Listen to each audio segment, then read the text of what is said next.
the insurance policy.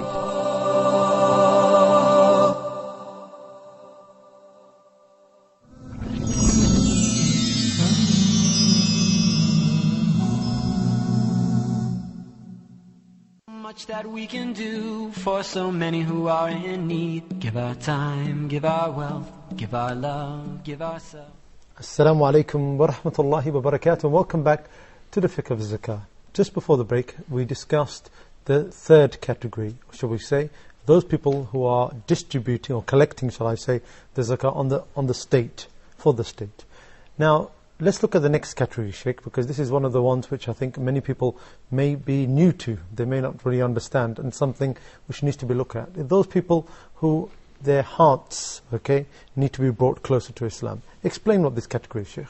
There is a fourth category of the zakah recipients according to verse number 60 of Surah At-Tawbah. إِنَّمَا الصَّدَقَاتُ لِلْفُقَرَاءِ الْمَسَاكِينِ وَالْعَامِلِينَ عَلَيْهَا وَالْمُؤَلَّفَةِ قُلُوبُهُمْ, for reconciliation of hearts. Those whose hearts are to be reconciled. In what sense? It could be Muslims who are living in remote areas on the borders between us and non-Muslim countries, and non-Muslims are working constantly on them in order to convert them, in order to bring them to their side. We have to pay attention to them. Nowadays, in today's world, we have seen in some Muslim countries, their neighboring countries are working hard on the Bedouins who are living on the borders, utilizing them to spy on the Muslims, to work for them. Why? Because the state have neglected them. It is very late for some countries to recognize that those are our citizens, those are our fellow Muslims. We have to pay attention to them. We have to support them. They have no infrastructure. They have no education means. They don't have anything that we have in the city. So this is one type that we give them from the zakah in order to reconcile their hearts and tell them, you are of us and we are of you. We happen to be living far away, but you're protecting our borders. It could be new Muslims who just came to Islam, and we show them good faith and we support them financially, because the support is not just spiritual. Repeatedly, when somebody accepts Islam, we travel all over the world. When somebody accepts Islam, we say, Takbir, Allahu Akbar, Allahu Akbar. And then what's the next step? Now you need to do the following. Make sure you work in halal, earn halal, and you make sure you gotta do this and you gotta do that. We give them a bunch of instructions, say goodbye, see you later. That's not proper. It's not befitting. We have to support those people. Now you told them that there is halal and haram, you cannot work in this, you have to work in that, without supporting them. Support is not just spiritual. Financial support is very important. The missionaries, there are armies of missionaries who work hard on converting people who are either Muslims or do not know whether they have a religion or not, particularly in Africa, in some parts of Asia and so on. What do they do and how do they convert them? They do not build a church and teach them the Bible, because I don't want to learn, I want to eat. So it's food in one hand, are you saying? And food in one hand, food or money or medicine, building hospitals, or medicine, finance. Then on the other hand, you give them the Bible. He is not concerned about the Bible. He is concerned about the hand which gives him the food. So whichever direction you want to direct him, you will direct him. And maybe you're familiar with this very famous case where missionaries entered a village and they converted everybody. And they gave them food, built schools, hospitals, they gave them money, started small projects. And when there was a function celebrating their conversion and they asked them if they needed anything. So they all said, yeah, we needed one thing, to go for Hajj. So basically, they may convert people, not convert their hearts, but they convert the outside of them. So their needs, basically. They fulfill their needs. Why? Because there is negligence on the other hand. There are a lot of rich people who make billions of dollars out of selling oil. And the oil was found in Allah's properties. It is the right of the Muslims. There is a zakat due on that, right? So it has to be directed to those people. So we find missionaries who have tons of help, private planes, flying hospitals, and tremendous financial assets. And on the other hand, we're not doing nothing.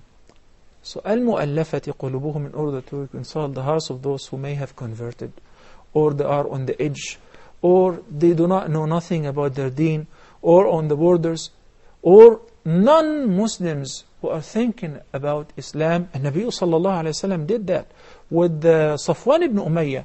After the conquest of Mecca, Safwan ibn Umayyah was one of the Meccan leaders, Meccan chiefs who opposed the Prophet sallallahu alayhi wa sallam repeatedly, and he was very harsh against Muslims. Similarly, Abu Sufyan and others, Al-Aqra ibn Habis, etc. How did the Nabi sallallahu alayhi wa sallam reconcile their hearts? He gave him safety for 4 months, according to the Quran said. And he started giving him gifts. Safwan ibn Umayyah helped Muslims in their war against Hawazin and Thaqif in the Battle of Hunayn, and he was not a Muslim. He supported them with his weapons and armors and all of that, and he went with them while he was not a Muslim.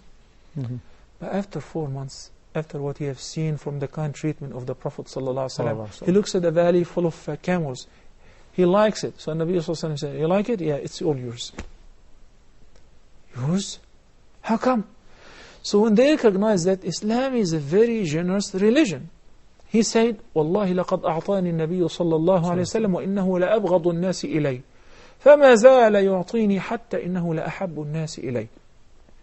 Safwan said that I did not hate anybody as much as I hated Muhammad. But his generosity, he kept giving me and giving me and giving me until I really loved him. Some people, love will be developed in their hearts through showing them generosity. In Arabic they say تزود بالسخاء فإن كل عيب يغطيه كما قيل السخاء.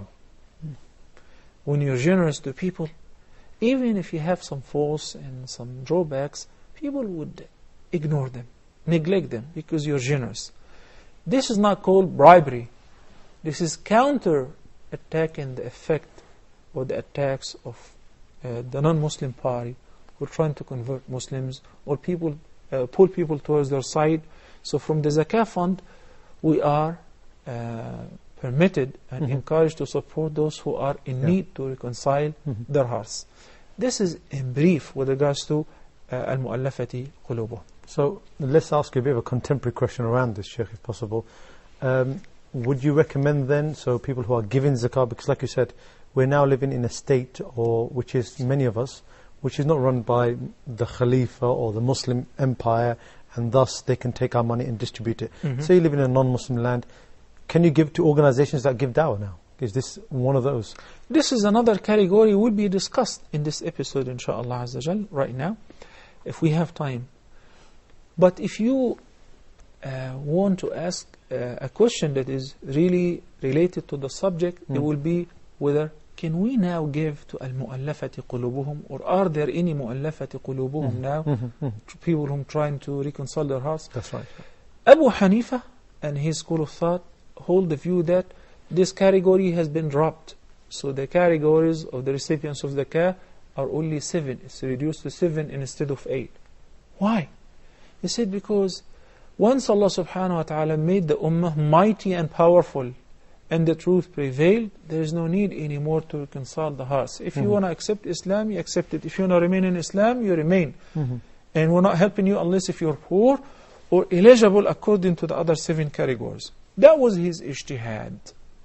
Believing that Umar ibn Khattab has a precedence in this regard. Al-Aqra ibn Habis and others, who Abbas ibn Mardas, who used to take from the zakah fund at the time of the Prophet ﷺ, when he died, they went to Abu Bakr Siddiq, so he wrote them a letter to Bayt al-Mal, and they kept cashing this zakah fund as mu'allafati qulubuh. When Umar ibn al-Khattab came in power, and you know that during his era, Muslims have overruled almost 2/3 of the world, have conquered the Byzantine Empire and the Persian Empire. So Muslims were mighty power. Muslim state was a big state now. So they came to Umar ibn Khattab with this writing, with the recommendation letter. So he tore it and he said, listen, no fund for you unless if you're poor. You're not eligible for it. And if you want to remain in Islam, it's up to you. You don't want to. So he said, you're not eligible for it. And Abu Hanifa relied on that. While the Jumhur said, this is a category that Allah subhanahu wa ta'ala stated. It might not be available at some eras or times. It might be needed some other times.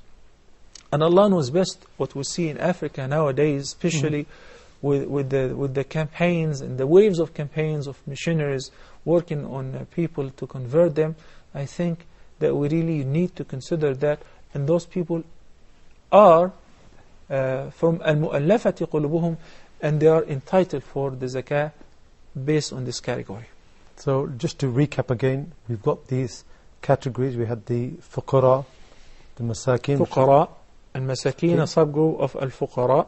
We had the people who work for the state. عاملين عليها والمؤلفة قلوبهم, for reconciliation of hearts. Jazakallah khair, Sheikh, for all your advice today, and especially the expanding and explaining to us about these categories within zakah. Until next time, I'll leave you with Assalamu alaikum wa rahmatullahi wa barakatuh. Give a little of yourself, cure your greed, purify your wealth. Look around at where you live, look at all the good you have to give. Give a little of yourself. There's a hand somewhere to hold, a mouth to feed. There's so much that we can do for so many who are in need. Give our time, give our wealth, give our love, give ourselves. Know Allah sees each and every hidden deed.